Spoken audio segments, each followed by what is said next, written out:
बिस्मिल्लाहिर्रहमानिर्रहीम। अस्सलाम वालेकुम। आज हम अपनी एक्सेल की क्लासेस का आगाज़ करेंगे। मैं आपका इंस्ट्रक्टर आसिफ़ अली शौकत। आज हम एक्सेल के कुछ टॉपिक डिस्कस करेंगे, जैसे कि एक्सेल होता क्या है, इसका यूज़ करने का पर्पस क्या है, इसका स्कोप क्या है, इसका इंटरफेस कैसे यूज़ कर सकते हैं, बेसिक्स टूल्स कौन कौन से हैं इसके। तो सबसे पहले स्टार्ट करते हैं हम। स्टार्ट करने से पहले आपको मैं बताता चलूँ कि एमएस ऑफ़िस के बारे में भी आपको पता होना चाहिए। एमएस ऑफ़िस के बारे में अगर आपको नहीं पता तो आपको जाके सबसे पहले सर उज़ैर की फ़र्स्ट लेक्चर की वीडियो को वॉच करना पड़ेगा, ताकि आपको आइडिया हो एमएस ऑफ़िस होता क्या है। उसमें बेसिक्स इंट्रोडक्शन एमएस ऑफ़िस मौजूद है। तो स्टार्ट करते हैं। सबसे पहले हमारा टॉपिक है एमएस एक्सेल होता क्या है और इसका पर्पस क्या है। देखा जाए तो एमएस एक्सेल एक सॉफ्टवेयर है जिसकी मदद से आप डेटा रिकॉर्डिंग कर सकते हैं, डेटा स्टोरिंग कर सकते हैं, डेटा एनालाइजिंग कर सकते हैं और अपने डेटा को ग्राफिकल रिप्रेजेंट कर सकते हैं। एग्जाम्पल के तौर पे हम एक स्कूल की एग्जाम्पल ले लेते हैं। एक स्कूल में स्टूडेंट्स कितने हैं, कितनी क्लासेस हैं, कौन सी क्लास में कितने स्टूडेंट्स हैं, उनकी रोज़ाना की अटेंडेंस कितनी है, उनकी फ़ीस कलेक्शन क्या है, उसमें कितने बच्चों ने पे कर दी है फ़ीसेस, कितने बच्चों ने फ़ीस पे नहीं की है, फिर टीचर्स का टाइम टेबल, फिर टीचर्स की सैलरीज़, फिर स्कूल्स के एक्सपेंसेस। ये सब एक डेटा, सिर्फ डेटा कहलाता है। तो इन सारे डेटा को अगर रिकॉर्ड करने के लिए अगर हम सबसे बेस्ट सॉफ्टवेयर की तरफ जाएँ तो वो एमएस एक्सेल है। अब हम अपने नेक्स्ट टॉपिक की तरफ मूव होते हैं, इंटरफेस ऑफ एमएस एक्सेल। हमें यहाँ पे सामने स्क्रीन पे नज़र आ रहा होगा, यहाँ पे आप देख सकते हैं, आपके यहाँ पे स्क्रीन में नज़र आ रहे हैं, यहाँ पे बहुत सारे हमें टेम्पलेट्स मौजूद नज़र आएंगे। टेम्पलेट्स होते क्या हैं? टेम्पलेट्स एक बनी हुई शीट्स होती हैं जिसमें पहले से ही सैम्पलिंग डिज़ाइंस बने हुए होते हैं। इसको आप अपने पर्पस के लिए यूज़ कर सकते हैं, इसमें आपका टाइम सेव होता है। पर हमें अभी इसकी तरफ नहीं जाना, हमें अपने जो मेन पर्पस है हमारा ब्लैंक वर्कबुक के ऊपर काम है। इसमें यहाँ पे हम आप देख रहे हैं कि ऑनलाइन सर्च का ऑप्शन भी मौजूद है। यहाँ पे हम business, charts, plan tracks, personal list, budgets और financial management type template search कर सकते हैं। आप देख सकते हैं लेफ़्ट साइड पे हमें रिसेंट एक्सेल शीट्स भी नज़र आ रही हैं, जिस पे हमने रिसेंटली वर्क किया होता है, जो हमने सेव कर रखी होती हैं अपने पास, वो यहाँ पे रिसेंट एक्सेल शीट्स के अंदर नज़र आ रही होती हैं। हमारा सबसे पहले जो काम है वो स्टार्ट होगा ब्लैंक वर्कबुक के ऊपर। हमें मेन पर्पस, हमारा मेन जो काम है वो ब्लैंक वर्कबुक पे स्टार्ट होगा। हम स्टार्ट करते हैं। हमें यहाँ पे वर्कबुक के अंदर, ब्लैंक वर्कबुक के अंदर हमें यहाँ पे पूरा कंप्लीट इसका इंटरफेस नज़र आ रहा होगा। यहाँ से आप देख सकते हैं इसका एक्सेल का कंप्लीट इंटरफेस आपके सामने मौजूद है। अब इसमें हम देखते हैं कि क्या क्या चीज़ें हमें यहाँ पे मिलती हैं, क्या क्या चीज़ें इसमें मौजूद हैं। तो सबसे पहले हम स्टार्ट करते हैं। ये जो हमें ऊपर एक ब्लैंक पट्टी पूरी नज़र आ रही है, अगर आप देख सकते हैं, तो यहाँ से लेके ये जो हमारे पास कुछ टैब्स हैं, तो इस पूरी पट्टी को हम कहते हैं रिबन्स, जिसमें तमाम टूल्स इसमें मौजूद होते हैं। अब देखा जाए तो रिबन के अंदर हम देखते हैं कुछ हमें टैब्स भी नज़र आ रही हैं, जैसे होम है, इंसर्ट है, पेज लेआउट है, फार्मूलाज टैब है, डेटा टैब है, रिव्यू टैब है और व्यू टैब है। अब इसके अंदर हमारे पास नज़र आ रहा है कि हमारे पास कुछ टैब्स मौजूद हैं, और यहाँ पे हम ऊपर देख सकते हैं हमारे पास यहाँ पे एक और चीज़ नज़र आ रही है, यहाँ पे क्विक एक्सेस टूल बार मौजूद है। अच्छा, साथ साथ मैं आपको बताता चलूँ, आप अपनी क्लासेस के लिए अपने पास एक नोटबुक या कुछ नोटबुक नोट करने के लिए कोई एक पेज या कुछ ऐसी चीज़ ज़रूर रखें जिसमें आप ये चीज़ें लिखते भी जाएं साथ साथ। अच्छा, स्टार्ट करते हैं दोबारा। यहाँ पे हमने कहा कि हमें यहाँ पे एक ऊपर एक बार नज़र आ रही है, इसको हम कहते हैं क्विक एक्सेस टूल बार। क्या कहते हैं? Quick access tool bar. यहाँ पे देखा जाए तो एक हमें फार्मूला बार भी नज़र आ रही है। यहाँ पे हम यहाँ पे जब कुछ टाइप करते हैं तो ये फार्मूला बार होती है। एक्सेल के अंदर हमें फार्मूला बार की नीड पड़ती है, तो फार्मूला बार ही कहलाती है। इसके अलावा यहाँ पे देखा जाए तो शीट्स के डिज़ाइंस, लेआउट्स नज़र आ रहे हैं हमारे पास। अच्छा, शीट क्या होती है? सबसे पहले तो हम इसके ऊपर आते हैं। मेन टॉपिक हमारा शीट है, तो शीट के ऊपर हम आते हैं। तो यहाँ पे आप देखें कि ABC हमें कुछ अल्फ़ाबेटिक ऑर्डर में कॉलम्स पड़े हुए हैं, और कुछ नंबर्स के अंदर हमारे पास रॉज मौजूद हैं। तो ये जो ABCD हमें नज़र आ रही है अल्फ़ाबेटिक के अंदर, इसको हम कहते हैं कॉलम्स। और जो 1 2 3 के अंदर नज़र आ रही है हमें यहाँ पे, इसको हम कहते हैं रॉज। अच्छा, इस तरह से जब एक हम सेलेक्ट कर लेते हैं, ये कहलाता है बॉक्स। बॉक्स को हम कहते हैं, इसको हम कहते हैं सेल, CELL, सेल। हर सेल का एक नाम मौजूद होता है। जैसे कि फॉर एग्जांपल यहाँ पे हमने एक सेल सेलेक्ट किया हुआ है, तो इसका नाम होगा C5। कॉलम और रॉ मिलके एक नेम जनरेट करते हैं, इसको हम कहते हैं नेम बॉक्स, नेम मैनेजर। यहाँ पे आपको नज़र भी आ रहा होगा। जैसे हम इस वाले पे आते हैं तो ये I7, ये रहा I7। इस पे आते हैं K12। अच्छा, इसके अलावा हम देखते हैं कि यहाँ पे हमने बताया कि अल्फ़ाबेट्स और रॉज मिलके आपका सेल जनरेट करते हैं, मतलब कॉलम्स और रॉज मिलके आपका एक सेल बनाते हैं। इस सेल का एक नाम होता है जो हमने यहाँ पे अभी देखा कि E9, जैसे हमें एक सेल यहाँ पे मौजूद मिला। अच्छा, हम देखते हैं कि ये जो कुछ अल्फ़ाबेट्स और कुछ नंबर्स मिलके, रॉज एंड कॉलम्स मिलके हमारे पास एक शीट जनरेट करते हैं। यहाँ पे आपको नज़र आ रहा होगा एक शीट है। शीट का यहाँ पे आप नेम भी चेंज कर सकते हैं, इसके अंदर ऑप्शंस होते हैं। आप यहाँ पे इसको इंसर्ट शीट भी कर सकते हैं, डिलीट भी कर सकते हैं, रीनेम भी कर सकते हैं, मूव एंड कॉपी भी कर सकते हैं। तो आपके पास मौजूद होता है, यहाँ पे आप वो ऑप्शंस यूज़ कर सकते हैं। View code, protect sheet, passwords भी लगा सकते हैं, टैब्स में कलर्स भी कर सकते हैं, हाइड भी कर सकते हैं, और इसको आप सेलेक्ट ऑल शीट्स, मतलब एक से ज़्यादा शीट्स हों तो हम उसको सेलेक्ट भी कर सकते हैं। अच्छा, यहाँ पे मैंने कहा कि हमारे पास नज़र आ रहा है, इसको हम कहते हैं शीट्स। और इसके अलावा जब एक से ज़्यादा शीट्स होती हैं तो इसको हम वर्कबुक कहते हैं। जब मतलब एक शीट हो या एक से ज़्यादा शीट्स हों तो एक्सेल के अंदर वो वर्कबुक कहलाती है।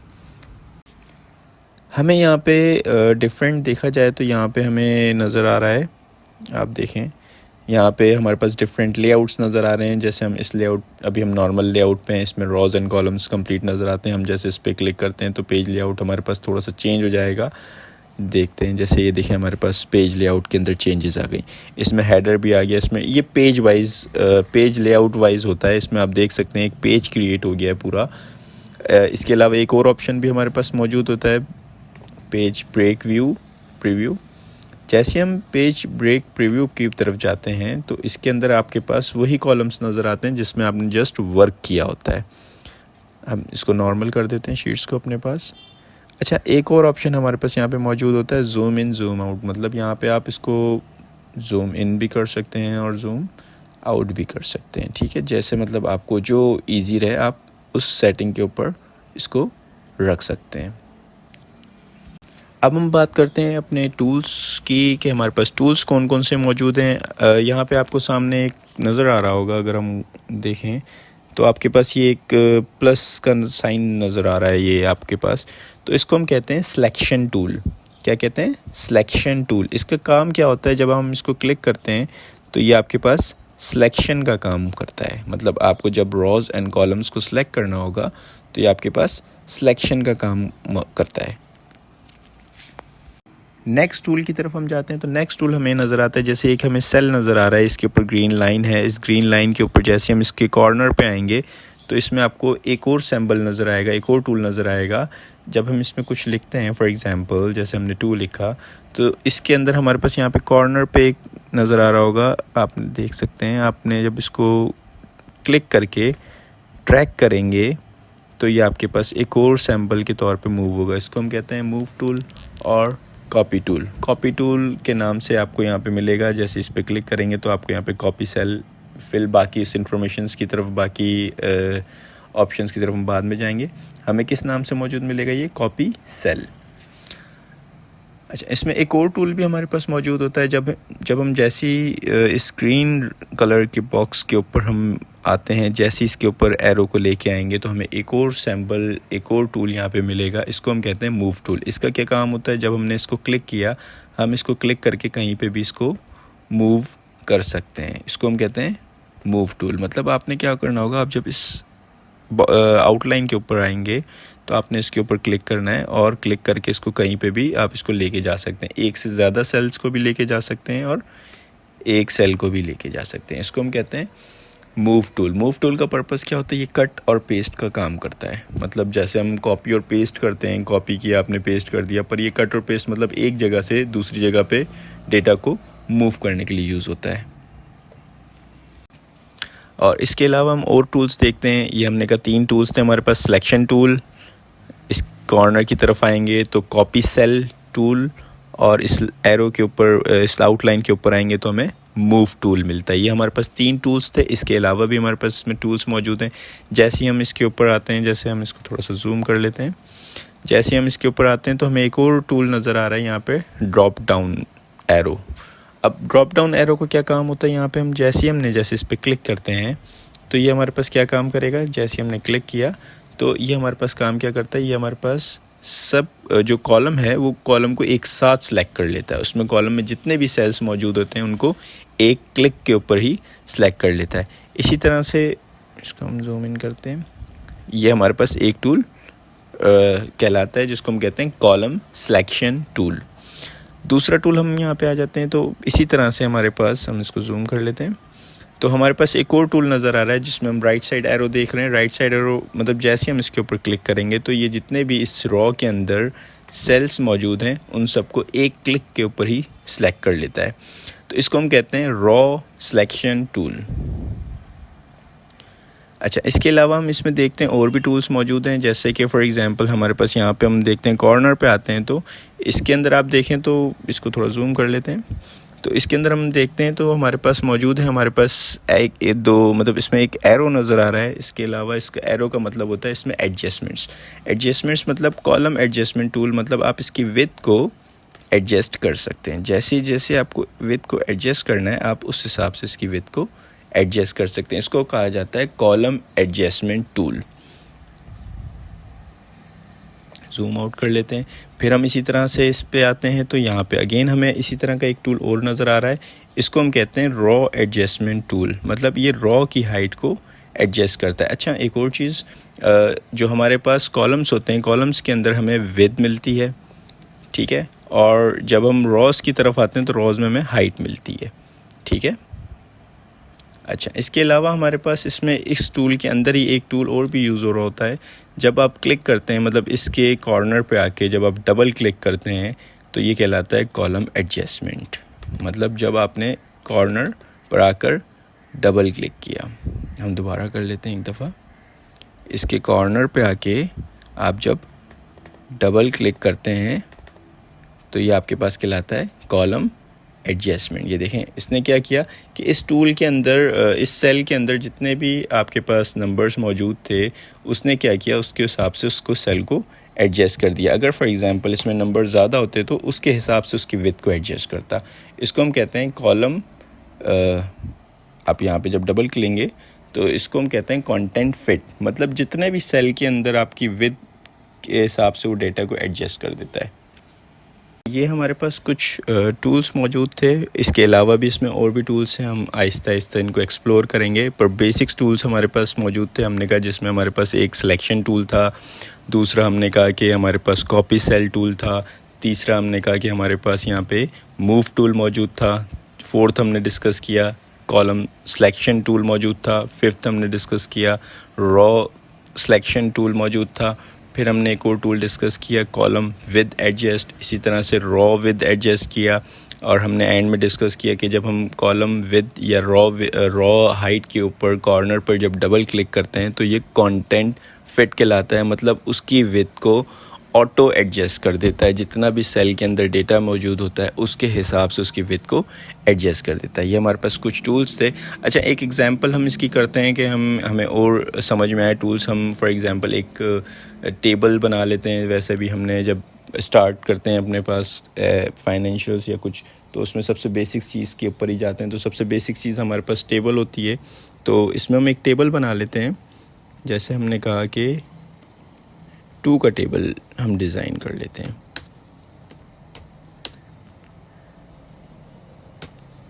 अब 2 का टेबल डिज़ाइन करने के लिए हमने कहा कि हमारे पास सबसे पहले एक नंबर हमने यहाँ पे अल्फ़ाबेट एक सेल के अंदर हमने यहाँ पे लिख लिया।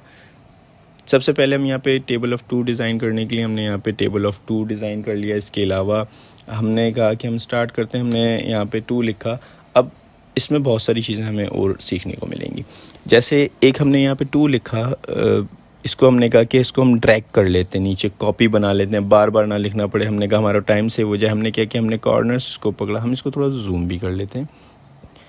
हमने इसको कॉर्नर से पकड़ के इसको ड्रैग किया, तो हमने ये ड्रैगिंग, जितना आप ड्रैग करना चाहें, ये हमने थोड़ा सा ड्रैग कर लिया है। इसको और ड्रैग करना चाहें तो और भी ड्रैग कर सकते हैं। जितना आप ड्रैग करना चाहें आपने उतना ड्रैगिंग कर लेनी है। जैसे हम 2 का टेबल बना रहे हैं, हम यहाँ पे हमारे पास, वैसे तो हमारे पास मल्टीप्लाई का साइन यहाँ पे स्टेरिक जो होता है हमारे पास मल्टीप्लाई यूज़ होता है।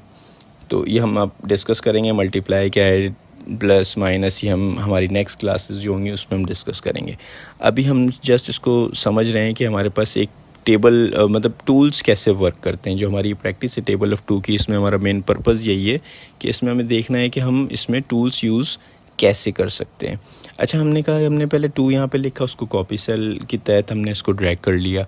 अब यहाँ पे हमने स्टेरिक डाला। अब हम चाहें तो इसको भी ड्रैग कर लें, पर इसमें एक और टूल भी है। जब आप एक दफ़ा ड्रैगिंग कर चुके होते हैं, जैसे आपने पहले 2 की ड्रैगिंग की हुई है, तो इसके हिसाब से आप यहाँ पे कॉर्नर पे आके जब डबल क्लिक करेंगे तो ये ऑटोमेटिक उतनी ही ड्रैगिंग कर देगा जितनी आपने 2 के कॉलम की ड्रैगिंग पहले से की हुई है। अच्छा, इसके बाद हम आगे आते हैं। हमने कहा यहाँ पे हमारे पास सीरीज़ हमें मौजूद चाहिए होती, जैसे 2 1 2 2 2। अब यहाँ पे हमें 1 चाहिए, फिर यहाँ पे नीचे 2 चाहिए। पर हम जब इसको मूव करेंगे तो ये तो हमें कॉपी 1 ही बना के देगा, क्योंकि हमने पढ़ा था कि वो कॉपी सेल करता है। पर हमने कहा था इसके अंदर हमारे पास कुछ और टूल भी मौजूद हैं जिसको हम बाद में डिस्कस करेंगे। जैसे कि इसमें एक टूल और अभी हम डिस्कस कर सकते हैं। जैसे हमारे पास सेकंड टूल हमारे पास आ रहा है फिल सीरीज़। मतलब अगर आपने ड्रैगिंग की हुई है तो आप इसको सीरीज़ को फिल भी कर सकते हैं। अच्छा, फिल सीरीज़ करने के 2-3 तरीके और भी हैं हमारे पास। एक तरीका तो ये है कि आपने ड्रैग किया, हम दोबारा से एक दफ़ा कर लेते हैं। आपने यहाँ से इसको ड्रैग किया, जितनी ड्रैगिंग आपको रिक्वायर्ड थी आपने ड्रैगिंग की। इसके बाद आपने इस पर क्लिक करके इसको फिल सीरीज़ कर दिया, तो ये सीरीज़ आपकी बन जाती है।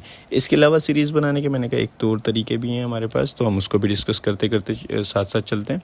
तो इसके बाद हमने कहा जैसे हमारे पास ड्रैगिंग करने के लिए हमने कहा यहाँ पे 1 है, अब यहाँ पे हमने लिख दिया 2।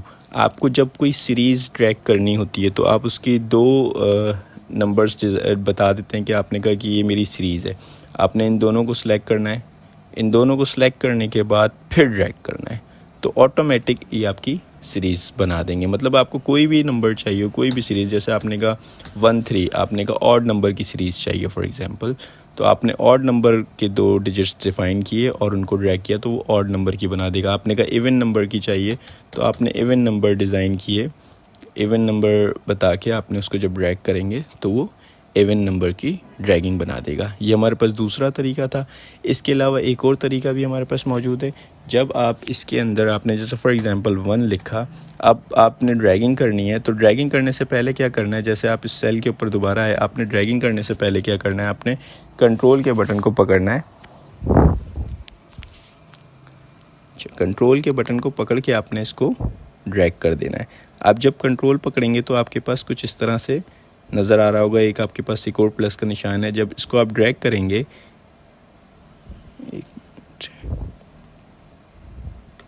या आप जब ड्रैग करेंगे तो ये आपके पास सीरीज़ बना देगा। इसकी शॉर्ट की कहलाती है, कंट्रोल पकड़ कर आप इसको ड्रैगिंग करते हैं, ठीक है। अच्छा, ये हमारे पास 3 तरीके मौजूद थे। हमने कहा पहला तरीका आपने ड्रैगिंग की, फिल सीरीज़ कर लिया। सेकंड तरीका आपने 2 डिजिट्स नंबर सीरीज़ डाले और फिर उन दोनों को सिलेक्ट करके ड्रैग कर दिया। और तीसरा तरीका हमने कंट्रोल को पकड़ कर हमने जब ड्रैगिंग करते हैं तो वो आपके पास सीरीज़ जनरेट करते हैं। ये हमारे पास 3 तरीके थे सीरीज़ जनरेट करने के। अच्छा, इसके बाद हम आगे बढ़ते हैं। हमारे पास इक्वल, क्योंकि 2 1 2 हम इक्वल साइन देते हैं। अच्छा, एक्सेल के अंदर इक्वल का साइन हमारे पास साइन टेक्स कहलाता है। अब साइन टेक्स क्या होता है? साइन टेक्स मतलब जब भी आप कोई भी फार्मूला ओपन करना होता है तो आप साइन टेक्स का यूज़ करते हैं। जैसे कि साइन टेक्स मैंने कहा कि आप यहाँ पे अभी हमने इक्वल डाला है तो ये हमारे पास एज अ फार्मूला ओपन हो गया है। तो अब हम क्या करते हैं, इस फार्मूले के अंदर हमें अभी फार्मूला नहीं चाहिए, हमने जस्ट इक्वल डाल के एज अ सिंबल चाहिए, तो हमने इसको एंटर करके बाहर आ जाना है। अगर हम इसमें कुछ भी, जैसे फॉर एग्जांपल अगर हम इसमें एरो भी मूव कर देंगे तो ये फार्मूला जनरेट होना शुरू हो जाएगा। पर अभी हमें फार्मूला नहीं चाहिए, अभी हमें जस्ट सैम्पल एक सैम्पल चाहिए।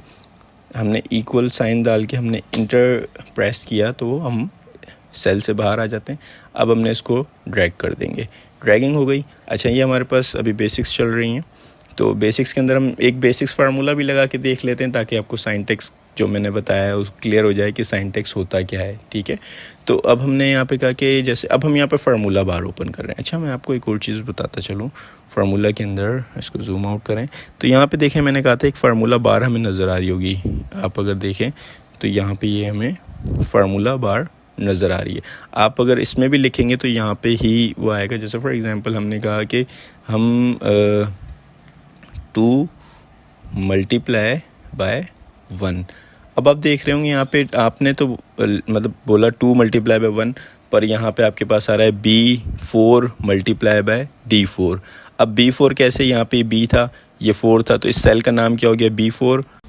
अच्छा, यहाँ पे हमने देखा कि हमने सेल सेलेक्ट किया आपके पास आया B4 एंड D4। अब ये देखें यहाँ नज़र भी आ रहा है हमें equals to B4 and D4। अब आपने जैसे ही इंटर किया तो आपके पास इसका रिज़ल्ट आएगा, मतलब B4 मल्टीप्लाई हो गया D4। इसमें आपने 2 मल्टीप्लाई बाय 1 नहीं कहा, इसमें आपका मतलब था कि जो B4 के अंदर वैल्यू मौजूद है उसको आपने कहा कि मल्टीप्लाई कर दिया जाए जो D4 में वैल्यू मौजूद है उससे।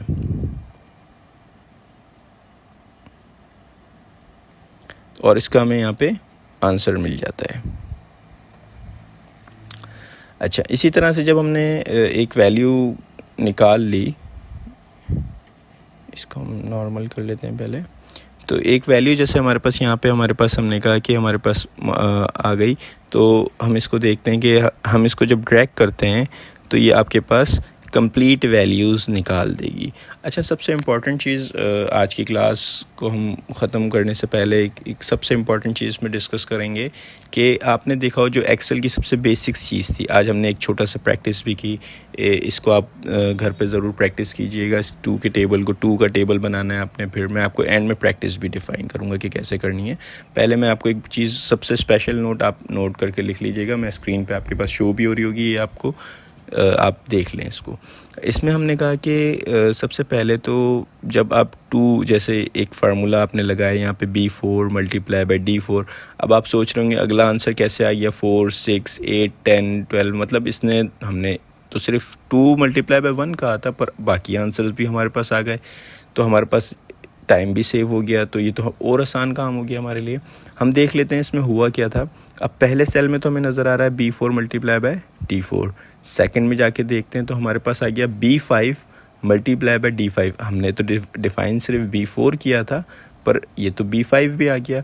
तो इसके लिए आप नोट में लिखेंगे जब भी फार्मूला, मतलब ये आपके पास एक फार्मूला जनरेट हो गया है, जब भी फार्मूला आपके पास आप फार्मूला लगाते हैं और फार्मूले को ड्रैग करते हैं, आपने ड्रैग किया यहाँ से, जब आप जैसे ये हमने यहाँ पे यूँ करके कंप्लीट इसको ड्रैग किया था, जब भी आप फार्मूला डाउन ड्रैग करते हैं, डाउन ड्रैगिंग कहलाती है ये, जब भी आप फार्मूला डाउन ड्रैग करते हैं तो इसमें आपके पास रॉ नंबर, फार्मूले के अंदर रॉ नंबर इंक्रीज़ हो जाता है डाउन ड्रैगिंग के अंदर। जैसे कि हम देख सकते हैं हमारे पास यहाँ पे B5 हो गया, D5 मतलब B6, 7, 8, 9, 10, मतलब कॉलम उसमें फिक्स है और सिर्फ उसमें रॉ इंक्रीज़ हो रही है, ये आप देख सकते हैं। इसी तरह से जब हम फार्मूले को राइट साइड पर ड्रैग करते हैं, ठीक है, अब ये वैल्यू एक एरर है, एरर्स भी हम आगे जाके डिस्कस करेंगे एरर्स क्या होते हैं। अब यहाँ पे अभी हमारा मेन पर्पज़ है कि फार्मूला ड्रैग करना। जब हमने राइट साइड पर ड्रैग किया तो हमारे पास आप देख सकते हैं C4 E4 आ गया, T4 F4, मतलब इसमें रॉ फिक्स है और कॉलम इंक्रीज़ हो गया। मतलब हमारे पास 2 चीज़ें होती हैं, जब भी फार्मूला डाउन ड्रैग होता है तो हमारे पास रॉ नंबर इंक्रीज़ हो जाता है, सबसे इम्पॉर्टेंट चीज़ है एक्सेल के अंदर। जब भी फार्मूला डाउन ड्रैग होगा रॉ नंबर इंक्रीज़ हो जाएगा, जब भी फार्मूला राइट ड्रैग होगा तो उसमें कॉलम नंबर, कॉलम इंक्रीज़ हो जाता है। ठीक है, हमारे पास 2 चीज़ें होती हैं, down dragging and right dragging. Down dragging के अंदर रॉ इंक्रीज़ हो जाएगी और डाउन ड्रैगिंग के अंदर आपके पास कॉलम इंक्रीज़ हो जाएगा। ठीक है, आज की क्लास को हम यहीं पे ख़त्म करते हैं, वाइंड अप करते हैं। और इसकी एक आपके पास प्रैक्टिस मैं दे रहा हूँ, आपने प्रैक्टिस लाजमी करनी है। जैसे हमने यहाँ पे 2 का टेबल बनाया है कंप्लीट, इसको हम हटा देते हैं। देख सकते हैं हमने यहाँ पे 2 का टेबल कंप्लीट यहाँ पे डिज़ाइन किया है। ये हमारे पास 2 का टेबल है, इसको हमने पूरा डिज़ाइन कर लिया। ठीक है ना, इसी तरह से आपने क्या करना है, आपने 2 का टेबल डिज़ाइन करना है, 3, 4, 5, 6 मतलब आपने 10 तक टेबल डिज़ाइन कर लेने। इसके अंदर क्या होगा आपके पास, आप जब टेबल डिज़ाइन कर रहे होगे तो आपको टूल समझ में आएंगे, सेल समझ में आएंगे, फार्मूला बार क्रिएट करना है, फार्मूला जनरेट करना आएगा। तो ये बेसिक्स एक्सेल की टूल्स आपको इंटरफेसेस समझ में आना शुरू होंगे। Thank you. अगली क्लास में मिलते हैं आसिफ अली शौकत के साथ।